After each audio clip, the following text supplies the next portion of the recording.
वो ऐसी स्थितियां कर रहे हैं कि ना तो शिक्षक पदोन्नति मांग पाए, ना तो शिक्षक चयन वेतन मांग पाए, ना तो शिक्षक अपना ट्रांसफर मांग पाए। वो ऐसी स्थितियों पे लाके खड़ा कर देना चाहते हैं। और वैसे ही उसके जो नियम बनाने वाले हैं उसी तरह वो भी हैं। जैसा वो ये नहीं देख रहे कि अब आपको पता है, माननीय उनका आदरणीय अपर मुख्य सचिव का बयान था बहुत पहले कि इसी ऑनलाइन अटेंडेंस को लेके, और बहुत हकीकत बता रहा हूं जो आज की स्थिति है। उन्होंने कहा था कि टीचर समय से नहीं आते, बच्चों की पढ़ाई का नुकसान होता है, इसलिए ऑनलाइन अटेंडेंस की जा रही कि टीचर समय से जाए। अब आपको एक छोटा सा उदाहरण बताते हैं। लखनऊ में कल स्वर्गीय कल्याण सिंह का जन्मदिन मनाया जाएगा। लखनऊ के बेसिक के हर ब्लॉक से सैकड़ों की संख्या, कई कई सौ टीचर उसमें लगाए गए हैं भीड़ लगाने के लिए। तब पढ़ाई का नुकसान नहीं हो रहा है। कल काउंसलिंग हो रही 23 तारीख से 23 तारीख। सर प्रधानमंत्री सर जी 23 तारीख से पुलिस वालों की परीक्षाएं शुरू हो रही हैं। सारे टीचर हर ब्लॉक से 100 150 टीचर की ड्यूटी लगा दी परीक्षा कराने में। आप ना करो तो कार्रवाई की धमकी दी जा रही है। ये कोई नहीं सोच रहा है कि अब बच्चों की पढ़ाई का नुकसान कैसे हो रहा है, कैसे टीचर जा रहे हैं बच्चों को छोड़ के। मगर टीचर अगर समय से ना जाए, समय से 10 मिनट लेट हो जाए, तो ऊपर तक के अधिकारी कहते हैं बच्चों को पढ़ाई का नुकसान हो रहा, इसलिए ऑनलाइन अटेंडेंस रखी जा रही है।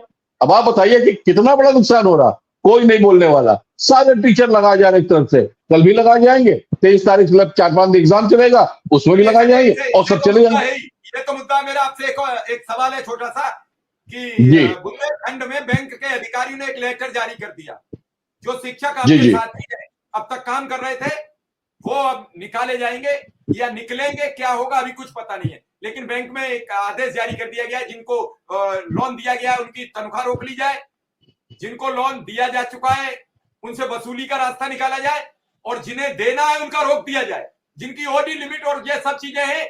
क्या मजाक बना दिया है। बैंक वाले तो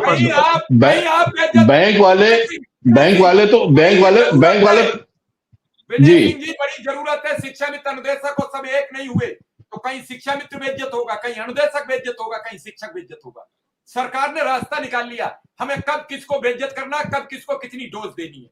अगर आपको ये डोज अच्छी लगती है तो स्वीकार है आपको। कोई मिश्रा जी कोई पोलियो कोई जी कोरोना की पिएगा। अब तो मंकी पॉक्स आ गया है, और मंकी पॉक्स का भी वैक्सीन कौन सी कंपनी बना रही है, जिस कंपनी की वैक्सीन पीकर लोग बोलते बोलते मर रहे हैं, नाचते नाचते मर रहे हैं। आज उन्होंने ऐलान कर दिया कंपनी ने कि हम मंकी पॉक्स का भी जल्दी से वैक्सीन ला रहे हैं, हम तो भूल के भी नहीं लगवाएंगे, हम लाइव कह रहे हैं। इस कंपनी ने जितने साथी हमारे उठा लिए लाइव बोलते हुए चलते हुए, कितने परिवारों की गोद उजड़ गई, कितने माँ बाप से साया चला गया। विनय सिंह जी, सोचना पड़ेगा, आप जागरूक पढ़े लिखे इंसान है, क्या होगा, शिक्षक कितना बेइज्जत होगा। मिश्रा जी मोर्चा देखिए, उसमें बहुत सारी कमी हम लोग की है। अभी छोटी सी उदाहरण कुछ दिन पहले की 29 को धरना, मोर्चा तैयार, एंड टाइम पे क्या किया गया आप भी जानते हैं। हर दिन हम लोगों ने इस पर बहस की। एंड टाइम पे एक व्हाट्सएप पे मैसेज एडीबीसी का चला जाता है, बस कार्रवाई जारी हो गया, धरना खत्म।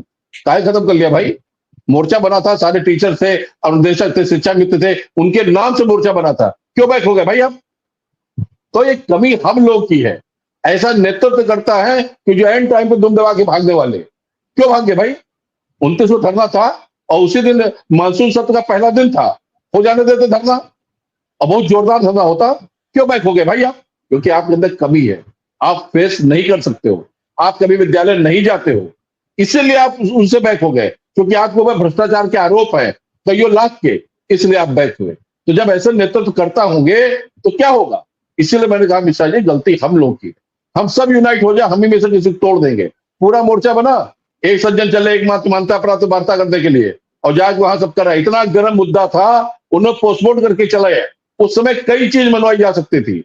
उस समय माननीय मुख्यमंत्री ने भी कहा था कि जो शिक्षकों की समस्याएं हैं उसको देखिए, हल कीजिए, ये बातें ना फैले।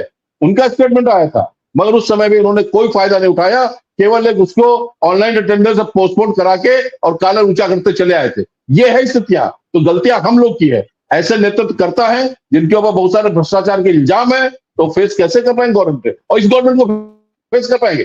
कतई नहीं कर सकते। इसलिए सारे शिक्षकों को, सारे शिक्षा मित्रों को, अनुदेशकों को समझना पड़ेगा। मैं फिर कहता हूं, ये मोर्चा तगड़ा बनाइए, उसमें नेतृत्व करता वही हो, वही आगे जाए जो निहायत ईमानदार हो। मिश्रा जी। चलिए फिर मैं शिव कुमार शुक्ला जी के पास आ जाता हूं। शुक्ला जी, विश्वनाथ कुशवाहा जी भी हैं, आप भी हैं। मैं कोशिश कर रहा हूं कि अगर मौका मिल जाए तो उमा जी भी आ जाए, क्योंकि मेरा प्रयास एक फिर है, धरना टाइम से होना चाहिए, धरना विधिवत होना चाहिए, तारीख और जिक्र इन सब पर नहीं बहस होनी चाहिए और न ईगो होना चाहिए, अभिमान तोड़ देना चाहिए। मेरा भी आपसे अनुरोध है कि आप। नमस्कार साथियों, स्वागत है आप सभी का आज के इस नए वीडियो में। वीडियो आप सभी शिक्षा मित्र साथियों के लिए बेहद ही महत्वपूर्ण होने वाली है। हाल ही के अंदर की कुछ खबरें हैं जो कि आपके माध्यम में इस वीडियो के माध्यम से साझा करेंगे। सभी साथी वीडियो को पूरा देखें। चैनल को अभी तक आपने सब्सक्राइब नहीं किया है, सब्सक्राइब भी कर ले। अब चलते हैं अपडेट पर। विश्वनाथ जी को भी आमंत्रित करें और उमा जी से भी बात करें, कुछ नहीं जाएगा। आप एक बड़ा दिल दिखाएं, फोन करें, बातचीत करें। अरे आपसे डांट देंगी, बदतमीजी करेंगी, करने तो। आप नेता है, नेता में सर्वगुण होने चाहिए, उसे सब कुछ सुनना चाहिए। आपको मालूम है, जब हम प्रधानी का चुनाव लड़ते हैं तो मुझे पता है कि आदमी वोट नहीं देगा, ये कभी हमें वोट नहीं देता है, लेकिन हम उसके घर फिर भी वोट मांगने जाते हैं और हाथ जोड़कर वो भी बड़ा मुस्कुरा कर कहता है इस बार तो आप ही को देंगे, हर बार धोखा देते रहे आपको, लेकिन इस बार बच्चों की कसम खाते हैं, हमसे गंगा जली उठवा लो। और मुझे पता है और उसे भी पता है कि हम आपको वोट नहीं देंगे, हम आपके साथ भी नहीं जाएंगे। तो राजनीति अध्यक्ष हो एक संगठन के तो राजनीतिक दायरा तो बनता है। मैं तो कहूंगा विधिवत आपको सबसे अनुरोध, फोन से बात, और उसके बाद जो ना आए या न बातचीत करे तो मैं समझता हूं फिर शिक्षा मित्रों को विचार करना चाहिए। जय मिश्रा जी। सर ये कोई नई बात नहीं है, चाहे वो सितंबर 2014 का आंदोलन रहा हो, 2010 का आंदोलन रहा हो, 2018 का आंदोलन रहा हो, 2017 का आंदोलन रहा हो। पिछली बात खत्म कर दीजिए शुक्ला जी।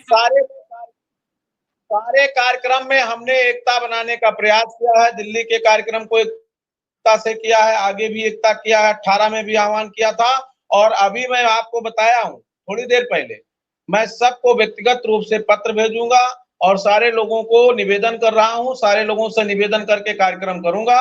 लेकिन जो लोग कार्यक्रम में बदतमीजी करने के लिए आएंगे, कार्यक्रम में शिक्षा मित्रों का सत्यानाश करने के लिए आना चाहेंगे, उनसे मैं हाथ जोड़कर प्रार्थना करूंगा कि आप घर से दुआ करें। और बाकी हमारे साथी विश्वनाथ भाई हैं और जितने भी जिम्मेदार साथी हैं, सब लोग आपको दिखेंगे, सारे लोगों के साथ समन्वय होगा, सब लोग कार्यक्रम में रहेंगे। मैं आपके डिबेट में भी कह चुका हूं, अपने वीडियो में भी कह चुका हूं, अपने लेख में भी कह चुका हूं, मैं आगे कहूंगा। और जब संयुक्त मोर्चा बना था, विश्वनाथ जी बैठे, इनका नंबर हमने दिया था बैठक में, आपको पता है, हम लोग बुलवा करके सारे लोग बैठ के बात किए थे। तो मेरे तरफ से कहीं भी कोई कमी ना थी, ना है और ना रहेगी। बाकी जिसके मन में क्या है, कौन हमारे बारे में क्या सोचता है, उसके लिए मैं क्षमा प्रार्थी हूँ। जो मर्जी वो आप सोचिए, शिक्षा मित्र हित के लिए काम करिए। अभी कुछ दिन आप लोगों के साथ काम करना है, उसमें आप हमारा सहयोग करिए। और शिक्षा मित्र का हित कैसे होगा, इसका विकल्प हम लोग ढूंढे और ढूंढ चुके हैं, उसी लाइन पे हमको काम करना है। शिक्षा मित्रों का समन्वय सरकार के सानिध्यता में जो बना है, उसको हम लोग कायम रखते हुए एक बड़ी लड़ाई लड़ने का काम करेंगे, उसमें सबके सहयोग की अपेक्षा है। रही बात अभी भाई विनय सिंह जी कह रहे थे, तो नेता तो इसी में लोग हैं, एक दूसरे को लोग गलत बताते रहेंगे, एक दूसरे को गलत साबित करते रहेंगे, और जिस जिस को आप नेता बनाओगे वही सबसे पहले आपका विरोध करेगा। इसलिए जहां आप स्थिरता के साथ सारे लोग जुड़े और एक मंच पे नहीं आओगे, तो अभी तो आप प्राइवेट एक ब्लॉक हो रहा है, अभी आपका चिन्हित हुआ है 50 से कम विद्यालय, उसको बंद करके सरप्लस की संख्या दिखा के आगे की भर्ती बंद करेंगे, और धीरे धीरे इस विद्यालय का पूरा प्राइवेटीकरण होगा। और जितने आप लोग हो, आपकी मॉनिटरिंग एनजीओ करेगी, और इसमें से कुछ लोग हताश निराश होकर नौकरी छोड़ेंगे, कुछ लोग छोड़ के भाग जाएंगे, और कुछ दिन के बाद सरकारी भर्तियां बंद होकर के प्योर ठेके पर विद्यालय चलेगा।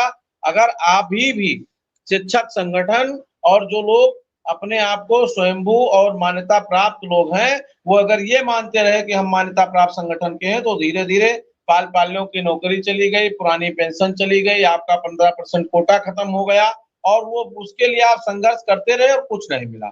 हम तो शिक्षा मित्रों का समायोजन किया गया, किस स्तर पे हमको बाहर किया गया और कहां से हम लोगों को के ऊपर संकट आया, वो हम लोगों को पता है, मैं मंच से नहीं कह सकता। और हम लोग सब समझते हैं और वो समाज के लोग और प्रबुद्ध संवर्ग और आप सब लोग भी समझते हैं। हम तो संघर्ष में हैं, संघर्ष कर रहे हैं। शिक्षा में अनुदेशक तो संघर्ष के लिए है और वो संघर्ष करके आगे बढ़ने का प्रयास कर रहा है आप सबके सहयोग से। लेकिन जो हमें मिल रहा था, जो हमारा देख पावक था, वो न जाने पाए, इसके लिए सबको सचेत रह के और सबको साथ लेकर के चलना पड़ेगा। हमारा परिवार बहुत बड़ा है।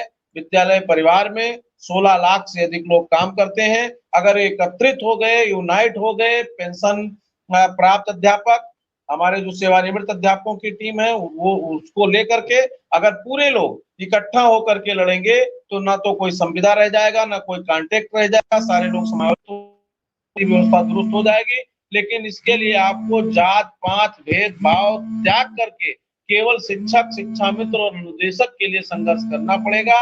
अगर इसके लिए आप सब लोग तत्पर हैं तो मैं खुले मंच से सबका आह्वान करता हूं और सबका सम्मान करता हूं। जी मिश्रा जी।